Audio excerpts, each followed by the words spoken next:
Kalau berbicara makhluk itu jangan selalu fokus pada yang kelihatan. Karena hidup itu tidak pernah mati.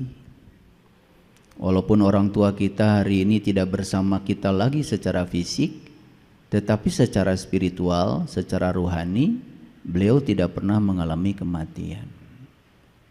Beliau ada di sini.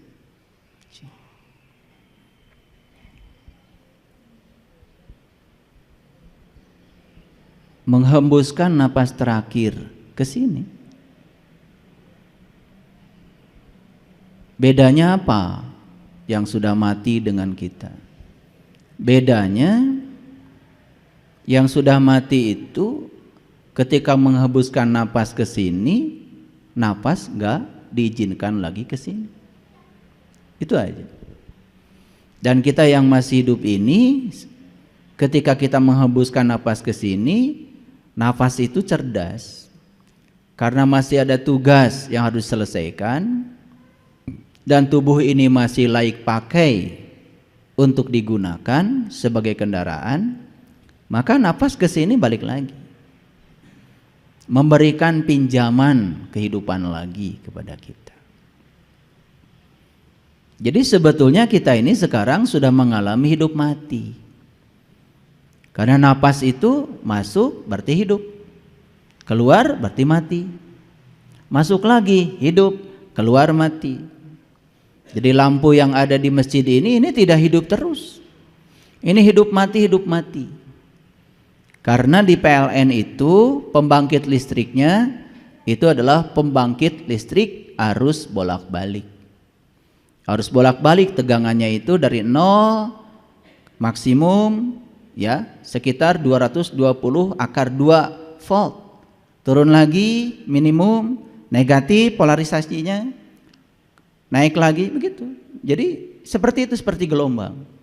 Cuma karena PLN itu frekuensinya 50 Hz, 50 Hz itu berarti dalam 1 detik terjadi 50 kali hidup mati.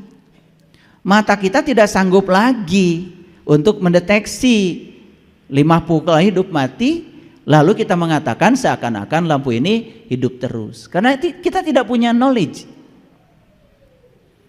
Saya kalau ngasih ujian sama mahasiswa yang sederhana saja.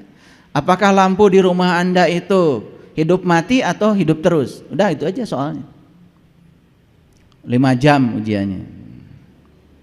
Udah, kalau dia bisa menguraikan terus sampai bagaimana prinsip kerja generator listrik, bagaimana generator menghasilkan GGL induksi, bagaimana kumparan berputar dalam medan magnet sehingga timbul yang namanya arus listrik, apa bedanya arus listrik AC dengan DC, diuraikan tuh. Kalau mahasiswa cerdas keluar tuh rumus-rumusnya.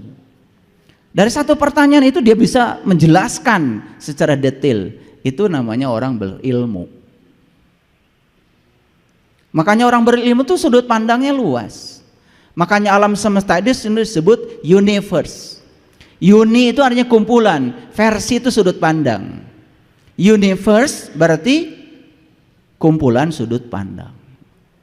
Lahirlah berbagai macam ilmu, matematika, fisika, kimia, biologi, kosmologi, astrofisika, astronomi, geofisika, biologi, macam-macam. Berbagai macam ilmu kedokteran, gak ada habis-habisnya. Semua ilmu itu sudut pandang. Yang dipandang sama, objeknya alam yang sama, yaitu alam semesta ini dengan segala isinya. Objeknya semuanya sama, sudut pandangnya berbeda. Ada yang namanya sosiologi, ada namanya psikologi, ada namanya antropologi, macam-macam banyak ilmu. Semakin banyak sudut pandang kita, semakin luas kita memandang, seperti kita naik gunung, maka semakin bijaksana seseorang. Yang masih gampang menyerang orang lain, ketika orang lain berbeda dengan dirinya dianggap salah, dihakimi, bahkan mengeluarkan kata-kata yang tidak senonoh, tapi ingin dianggap orang terhormat, itu ciri sebenarnya ilmunya nggak kemana-mana. Makanya satu-satunya orang yang tidak bisa ditolong di semesta ini adalah orang yang tidak tahu tetapi dia tidak tahu bahwa dia tidak tahu.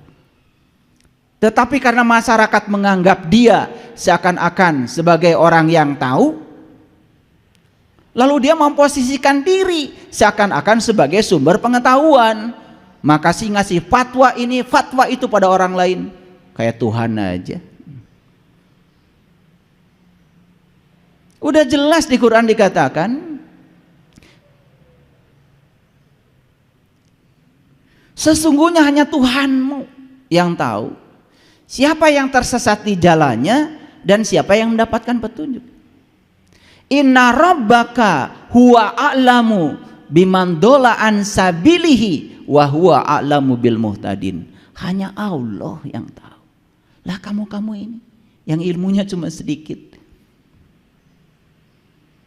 pencitraan saja. Makanya tidak boleh menghakimi siapapun. Ketika orang lain melakukan kesalahan pun tidak boleh dihakimi. Karena apa? Biarkan saja. Karena kesalahan yang dia lakukan akan mengajarkan risiko dari kesalahannya. Risiko itu pelajaran yang akan datang pada dia. Ketika dia diajarkan oleh risikonya, dia akan berubah dengan sendirinya. Dan ketika berubah dengan sendirinya, bukan paksaan dari orang, itu lebih bagus. Makanya bisa jadi kebenaran itu dilahirkan oleh kesalahan. Yang repot itu ketika kita usil, ya.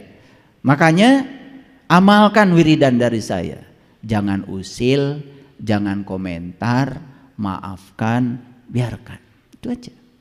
Jangan usil, jangan komentar, maafkan, biarkan. Itu aja.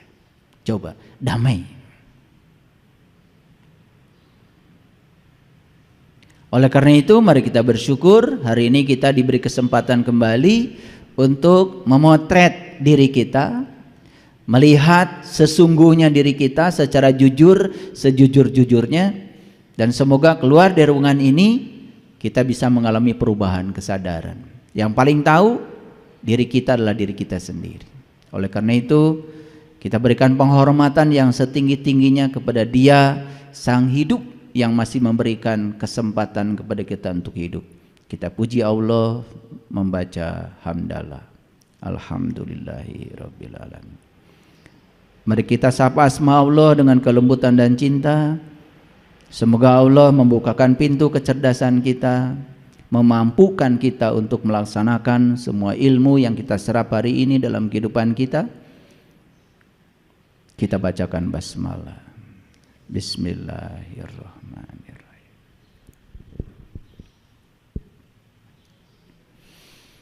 Judul kita hari ini agak unik. Saya beri judul hidup itu 10% masalah dan 90% sikap terhadap masalah. Jadi berapa persen? 100%. Mana yang paling besar bobotnya? Masalah atau sikap?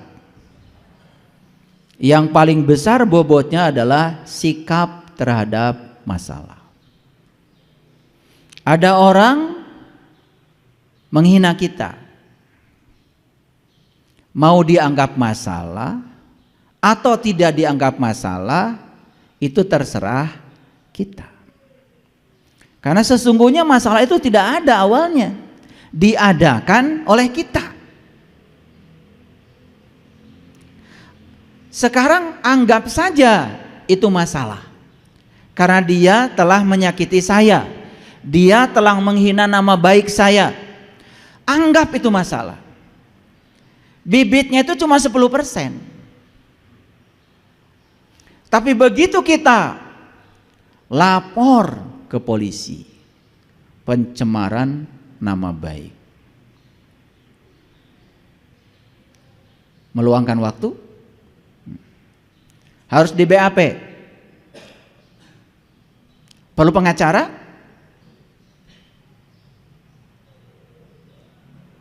perlu uang kira-kira, bolak-balik ke kantor polisi ngasih bukti, menyita waktu, bakal sidang di pengadilan, ketemu jaksa kira-kira ketemu hakim. Berapa kali sidangnya? Hasilnya kita hanya puas telah memenjarakan orang yang telah menghina kita. Itu hasilnya. Betul nggak omongan saya? Sebetulnya bibitnya itu cuma 10% saja. Masalah besarnya itu diciptakan oleh ego kita sendiri, pikiran kita sendiri, diri palsu kita. Ujung-ujungnya hanya puas kita telah berhasil memenjarakan orang, mencelakakan orang yang kita sebut telah menyakiti kita. Sibuk nggak kita? Sibuk apa kita? Bodoh nggak kita? Yang cerdas, nih yang cerdas. Ketika dia menghina saya, ya saya tidak akan terhina. Karena sesungguhnya dia menghinakan dirinya sendiri. Kalau saya tidak mengizinkan diri saya terhina, ya saya tidak akan terhina. Saya juga tidak sakit hati kok. Kenapa? Karena sakit hati itu bukan buatan orang yang menghina kita, buatan pikiran kita. Karena pikiran ingin orang itu seperti yang kita mau. Ketika orang tidak seperti yang kita mau, maka kita sakit hati. Orang yang sadar, sesadar-sadarnya tahu kalau sakit hati buatan dirinya, bukan buatan orang. Buat apa saya repot-repot ke sana kemari? Ya sudah, saya maafkan saja. Selesai? Ada masalah? Tidak ada. Jujur ya. Jujur nih, wajah-wajah sibuk semua nih kelihatan. Ini wajah-wajah 90% ini. Ini wajah-wajah 90%. Wajah-wajah ruwet.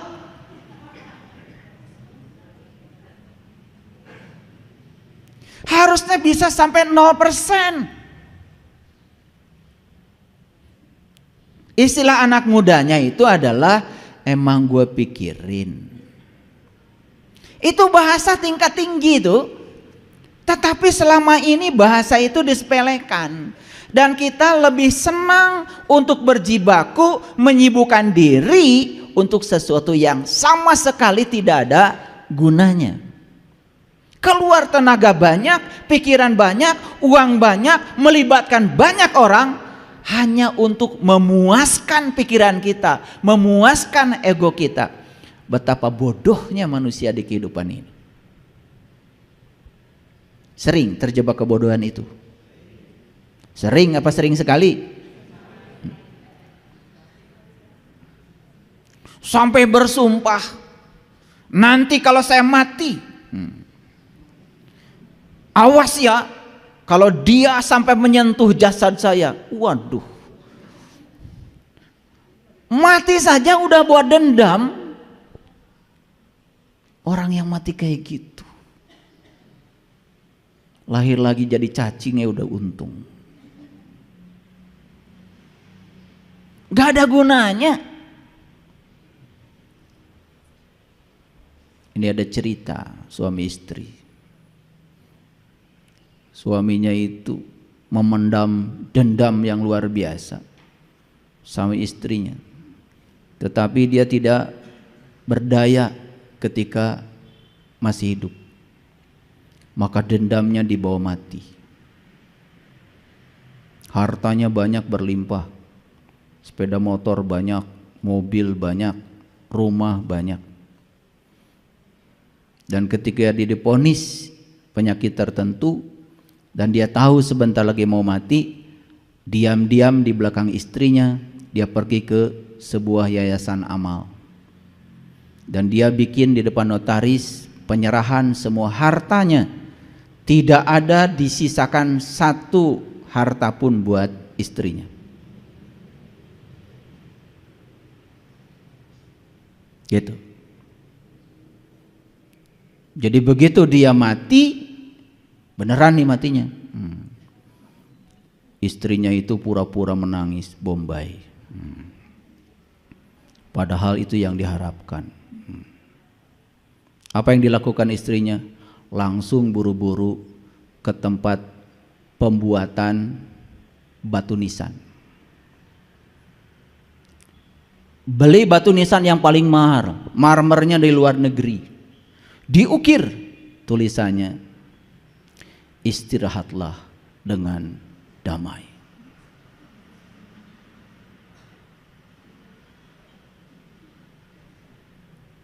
Proses pemakaman mewah karena duitnya banyak. Batu nisan pun yang mahal.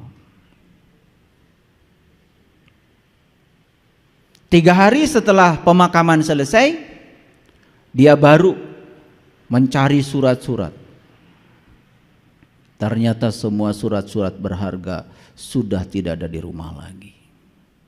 Datanglah dari Yayasan Amal untuk mengambil semua harta karena sudah terjadi perjanjian di depan notaris. Kira-kira kecewa nggak istrinya ini? Kecewa berat. Apa yang dilakukan? Pergi ke tukang batu nisan lagi. Mas, maaf kemarin ada yang tertinggal. Apa? Tulisannya kurang lengkap. Bu, selama saya jadi tukang batu nisan, tulisannya sudah sempurna, Bu. Istirahatlah dengan damai. Belum. Tambahkan sedikit lagi. Sampai aku datang. Lengkap ya ceritanya. Istirahat dengan damai sampai aku datang. Ini dua-duanya memendam dendam.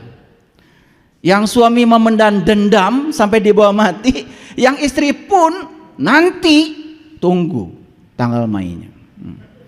Gitu. Jadi ingin memuaskan dendam ketika mati karena harta sudah dipindah tangankan di Yayasan Amal. Luar biasa. Ini mati model apa kayak gini? Sama sekali tidak memenuhi ayat la tamutuna illa wa antum muslimun. Janganlah kau mati kecuali sudah menjadi orang yang pasrah total kepada Allah, masih menolak kenyataan hidup. Ini kenapa? Ini kira-kira tipe suami istri 10% atau 90%? Seperti siapa? Seperti siapa? Tuh yang ketawanya paling kenceng itu. Ngaji harus begitu, harus tertawa kenceng, mentertawakan diri sendiri. Jangan-jangan saya masih tipe 90%. Apapun jadi masalah. Orang yang tipe 90% ini apapun jadi masalah. Orang baik saja masalah bagi dia. Apalagi orang yang buruk. Coba.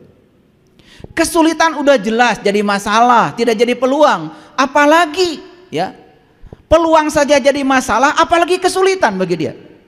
Orang yang kayak gini, peluang saja masalah bagi dia, apalagi kesulitan.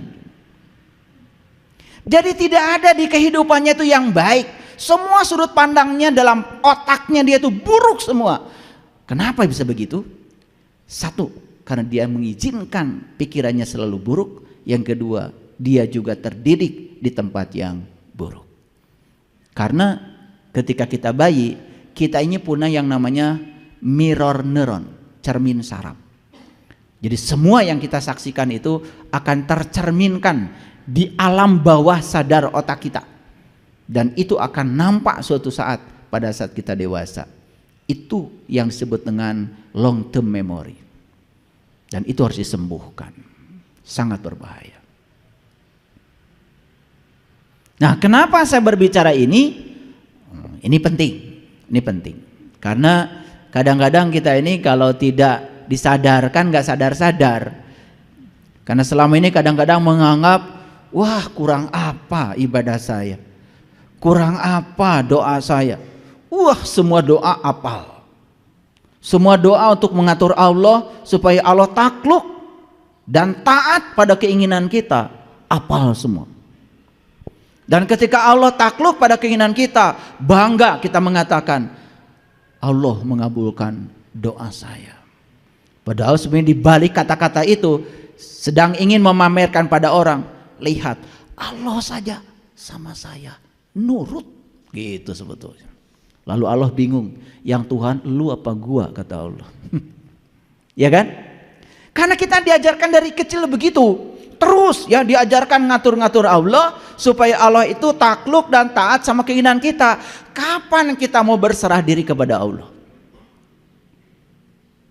Ngakunya sih Muslim.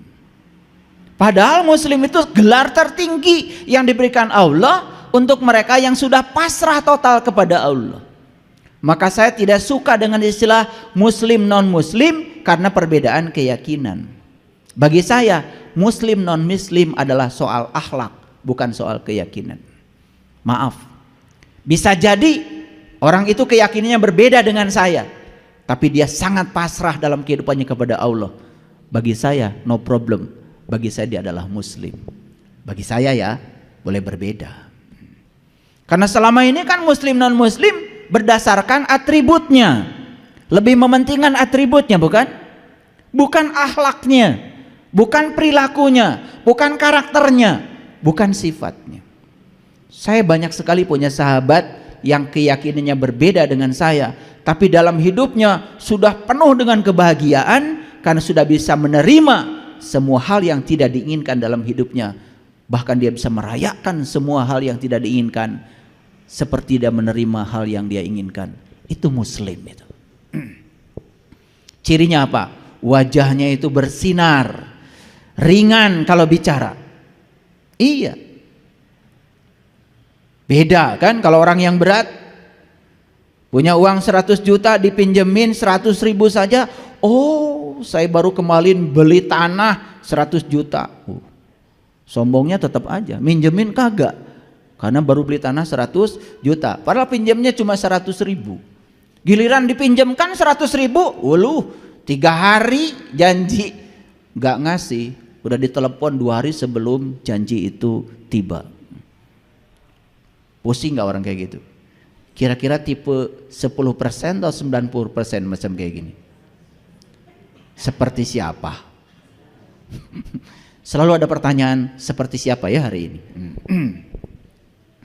Jadi hidup itu adalah 10% apa yang terjadi pada kita, 90% bagaimana kita menanggapinya. Jadi sebetulnya 10% itu apa yang terjadi, tetapi 90% kita menanggapinya. Itu yang membuat kita menjadi sangat sibuk dengan kehidupan ini. Terasa? Kalau belum terasa, sabar, kita akan masuk situ. Nanti juga suatu saat akan terasa, oh itu saya banget, oh itu gua banget. Sholat sudah, bolak-balik ke Mekah sudah, tahajud juga kurang gimana rajinnya, bangun malam luar biasa, tetapi itu coba jadi robot, hanya menjalankan ritual tanpa kesadaran. Hasilnya tidak ada yang berubah. Lupa bahwa Nabi Muhammad diutus ke dunia untuk menyempurnakan akhlak. Semua ritual itu adalah sarana untuk menyempurnakan akhlak, tools, instrumen, tetapi itu dijadikan tujuan oleh kita. Kalau rakaat sholat kita sudah banyak, rasanya kita sudah banyak tabungan kita untuk sampereun jaga di akhirat. Kan begitu kata-katanya, betul? Sampereun aya nama eueuh kosong. Karena semuanya buat jaga. Itulah kadang-kadang kita suka bodoh. Terus aja membawa diri kita oleh pikiran ke masa depan. Lalu tidak pernah hadir di sini, saat ini, sekarang. Padahal hidup itu adalah di sini, saat ini, sekarang. Yang menentukan masa depan kita adalah saat ini kau buat apa. Jadi hidup itu awalnya sederhana. Karena cuma 10%. Selanjutnya menjadi rumit. Karena ditambah 90%. Apalagi yang 90% itu adalah respon-respon yang negatif terhadap semua hal yang terjadi dalam hidup. Tidak ada baiknya. Bayangkan, hidup yang kayak gitu tidak layak dihidupi karena kita telah menciptakan neraka bagi diri kita sendiri. Jadi siapa pencipta neraka? Pikiran kita. Kalau pikiran bisa menciptakan neraka, berarti pikiran juga bisa menciptakan surga. Dan selama ini salah kaprah, kita menganggap surga dan neraka itu ciptaan Allah. Surga dan neraka adalah ciptaan pikiran kita sendiri. Belum selesai. Ya, kita lanjutkan dulu. Saya cerita sedikit tentang pikiran. Ada kata-kata bijak, jangan hiraukan masalah. Abaikan justru pikiran-pikiran negatif tentang masalah. Kita selama ini sering berfokus pada masalah. Kalau masalah diabaikan, justru fokus kita ke sini. Ada pikiran apa di dalam diri saya tentang masalah? Ketika pikiran sedang memproduksi pikiran-pikiran negatif tentang masalah, maka yang 10% itu membumbung menjadi 100%. Dibesarkan 90% oleh kita sendiri. Itulah pola kerja pikiran. Jadi pikiran itu ibarat parasut ya, hanya berfungsi ketika terbuka. Pernah lihat orang terjun payung? Pernah ada berita orang terjun payung kemudian meninggal? Gara-garanya cuma satu, karena parasutnya tidak terbuka. Begitu parasut tidak terbuka, ya sudah, dia akan mengalami percepatan jatuh bebas dalam fisika, free fall. Dia akan jatuh bebas tanpa hambatan. Tetapi begitu ada payungnya terbuka, dia bisa kendalikan mau hinggap di tempat mana. Itu bedanya. Makanya orang-orang yang hari ini pikirannya masih tertutup, persis seperti orang terjun payung, parasutnya tidak terbuka. Dan orang-orang yang terbuka pemikirannya biasanya gampang untuk bisa menerima pandangan dari orang lain. Makanya dia akan menjadi kaya sudut pandangnya.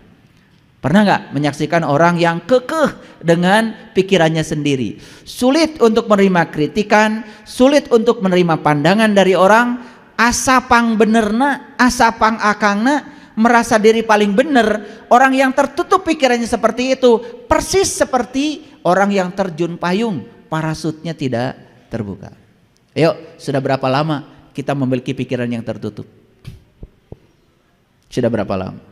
Sudah terlalu lama. Makanya pikiran kita sudah kronis ini, sudah sangat kronis. Makanya kemarin ada yang share di grup di Australia, katanya guru-guru di Australia tidak menjadi sedih ketika anak tidak bisa matematika, tetapi menjadi sangat sedih ketika anak tidak bisa antri. Kenapa? Karena antri itu implikasinya sangat luar biasa. Satu, ketika antri belajar bersabar. Dua, ketika antri belajar untuk menghargai orang lain dan diri sendiri. Karena Anda datang paling belakang, ya sudah, Anda di belakang. Ini datang belakang tapi pengen selalu paling depan. Itu kan orang-orang yang culas. Ini soal akhlak, ini soal akhlak.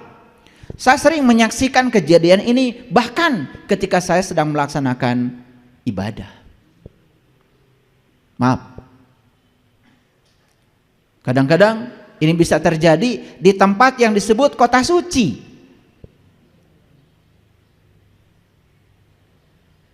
Tidak bisa antri. Bahkan antri itu apa? Belajar untuk tidak menunggu. Orang yang selalu menunggu, dia selalu ditarik oleh pikirannya ke masa depan, pasti akan menderita. Saya sampai hari ini tidak pernah menunggu. Makanya kemana-mana saya baca buku yang menyenangkan saya bawa musik yang menyenangkan saya, dan saya tidak mau menunggu, karena menunggu berarti membunuh waktu. Terlalu banyak yang bisa kita lakukan. Bahkan ketika ada antrian yang panjang atau harus menunggu dalam waktu yang panjang, kita bisa melakukan pelayanan pada diri sendiri yang paripurna untuk menyenangkan diri sendiri yang bermanfaat. Bukankah itu luar biasa? Jadi masuk akal kalau orang Australia ya sangat khawatir ketika anak tidak bisa antri. Karena apa? Ternyata katanya untuk membuat seseorang bisa antri perlu waktu belasan tahun. Tapi untuk bisa matematika hanya perlu kursus 6 bulan. Bayangkan. Negara yang beradab seperti itu, ya, Menitik beratkan pada aspek etika, adab. Bukankah ini sebetulnya yang dikatakan oleh Rasulullah? Tidak disebut orang yang beriman jika tetanggamu tidak nyaman dengan kata-katamu. Tidak disebut orang beriman jika kamu jalan di sebuah jalan, lihat ranting, kamu tidak singkirkan. Berbahaya bagi orang lain tapi kamu tidak peduli. Tidak disebut orang beriman. Kita bukan bikin ranting, bikin polisi tidur pakai semen dan puas ketika orang lain jatuh akibat polisi tidur kita. Dan masih saja mengatakan diri orang beriman. Bahkan polisi tidurnya tepat di depan masjid. Luar biasa? Siapa yang luar biasa? Kita. Lu kali, gua kagak. Awas, jangan pengen kita terus. Kita ini susah sekali bilang saya. Ini kebiasaan, pengen bareng-bareng.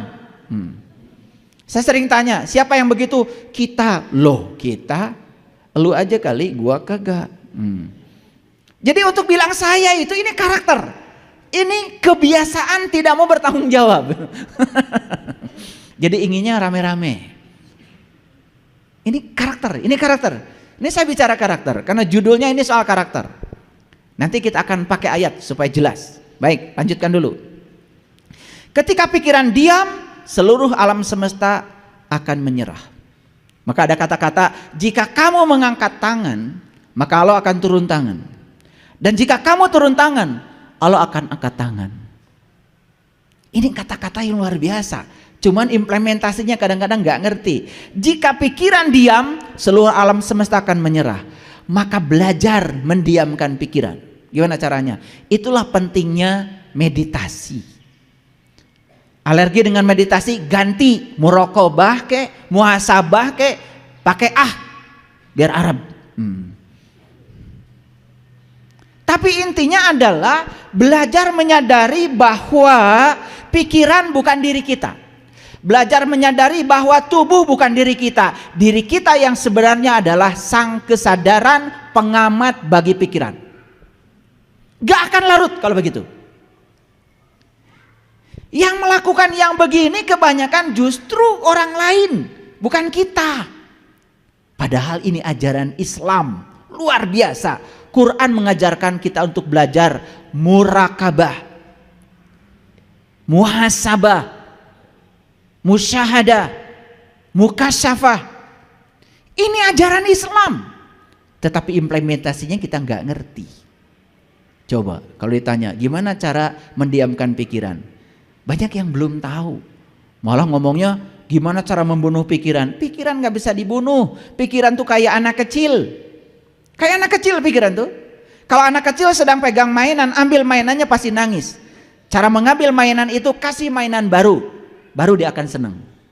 Makanya kalau kita mau mendiamkan pikiran, kasih mainan baru. Caranya sederhana. Fokuskan pikiran pada nafas. Menyadari nafas kita masuk, keluar, datang dan pergi.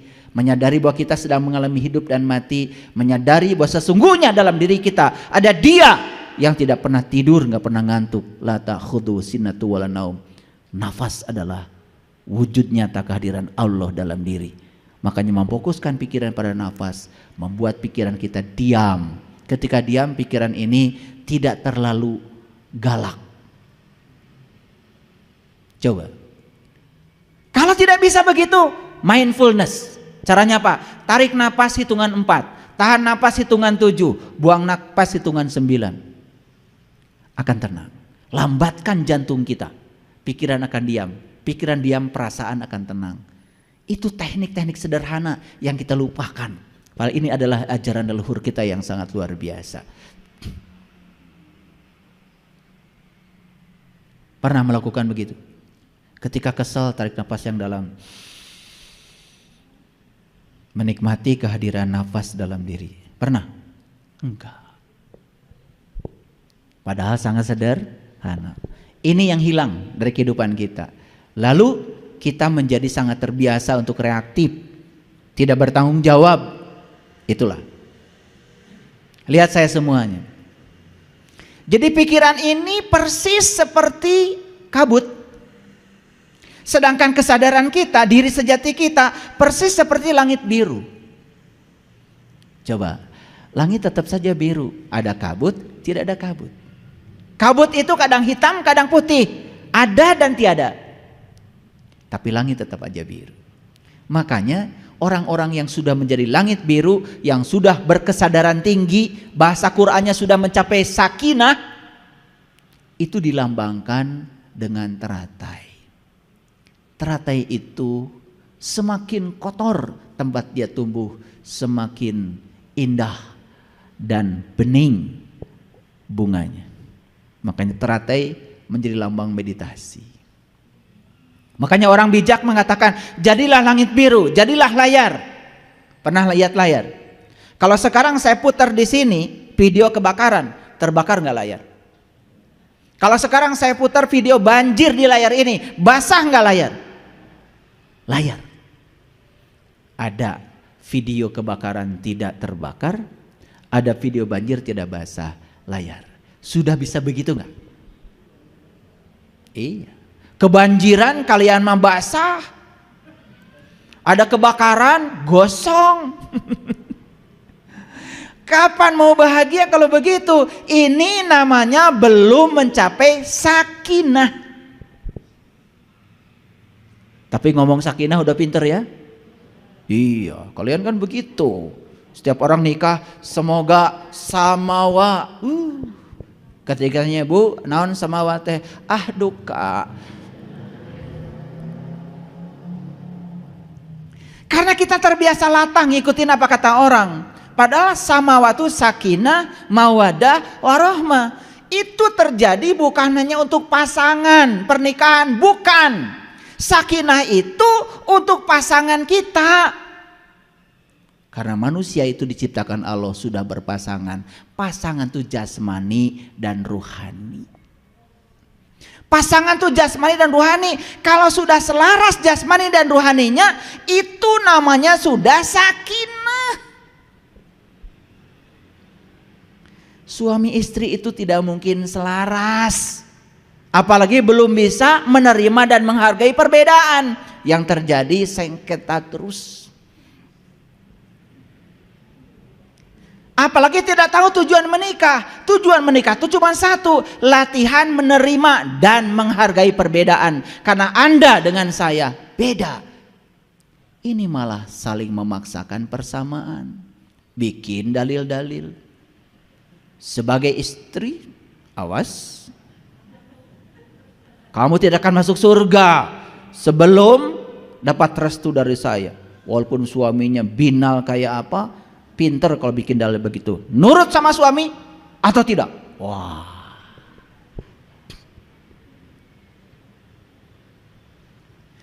Orang yang macam gini, diktator kayak gini, jelas tidak akan bisa menerima pasangannya apa adanya. Dia ingin pasangannya seperti yang ada di pikirannya. Ketika tidak seperti yang ada di pikirannya, out. Dan yang lucu, ini dilakukan oleh orang-orang yang mengatakan dirinya adalah tokoh-tokoh agama. Tidak cocok dengan pasangan, cerai. Cerai itu akibat dia tidak bisa menerima dan menghargai perbedaan. Ingin pasangannya sama dengan yang dipikirkannya. Padahal jelas-jelas cara berpikir beda, jenis kelaminnya beda, dibesarkan di keluarga yang berbeda. Pendidikan juga berbeda, adat istiadat juga berbeda, cara berpakaian juga berbeda, fisiologi berbeda, psikologinya berbeda. Apa yang mau dibuat sama?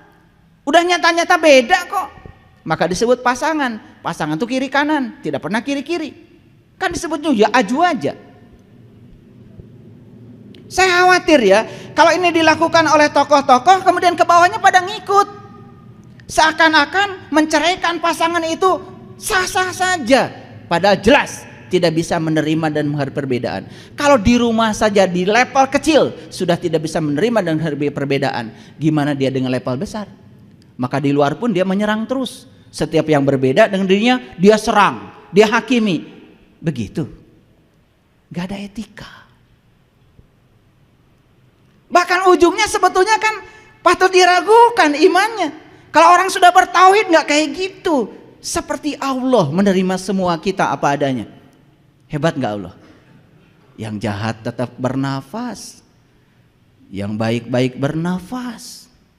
Allah itu begitu, tidak tersinggungan kayak kalian. Hebat. Dia menunjukkan kemahakuasaannya luar biasa. Makin maha kuasa, makin dekat dengan yang dikuasainya. Makanya kata Allah, berbuat baiklah kamu sebagaimana aku berbuat baik kepadamu. Wa ahsin kama ahsanallahu ilaika. Jadi mekanisme perbuatan baik itu baru disebut baik kalau cara melakukannya persis seperti Allah melakukannya kepada kita, tanpa keinginan, tanpa muatan. Keren gak kalau hidup kayak gitu? Keren. Tidak ada yang saling menyakiti, saling melukai. Kalau kita sadar dengan itu luar biasa. Hidup itu penuh berkah, penuh kebahagiaan. Saya dapat WA dari seseorang, ayah, alhamdulillah, setelah saya berpisah dengan suami saya, sekarang saya lebih bahagia. Sebentar, saya bilang, kamu itu bukan bahagia, cuman kamu tidak ada lawan bertengkar saja sementara waktu. Tanda tanya, supaya datang sama saya. Ntar dijelas, karena nggak mungkin di WA kan. Dia mengatakan bahagia, padahal dia itu cuman sedang istirahat dari bertengkar sementara waktu. Nanti juga ketika dapat sparring partnernya lagi, ya begitu lagi. Karena dia tidak bisa membedakan apa bahagia apa senang. Senang tuh mendapat. Dia baru mendapat yang diinginkan. Karena ingin suaminya pergi dari rumah, senang. Apa itu bahagia? Bukan. Bahagia itu kita sudah tidak terganggu. Dia ada, dia tidak ada. Bahagia itu adalah sakinah awalnya. Setelah sakinah mawadah, baru warohmah. Jadi bahagia itu selesai kamu dengan diri kamu sendiri. Kalau kamu masih mengharapkan orang lain baik sama kamu, mengharapkan cinta pada kamu, tapi kamu tidak mengungkapkan cinta pada orang lain, kamu tidak akan pernah bahagia. Makanya berhenti memaksakan cinta, mulai mengungkapkan cinta. Hadiah mengungkapkan cinta adalah cinta. Sederhana kok. Ingin dicintai, ungkapkan perhatianmu pada orang lain. Ungkapkan cintamu pada orang lain. Jangan merengek-rengek orang lain harus mencintai kamu, karena itu salah kaprah. Itu jalan lama yang harus ditinggalkan. Kurang cerdas.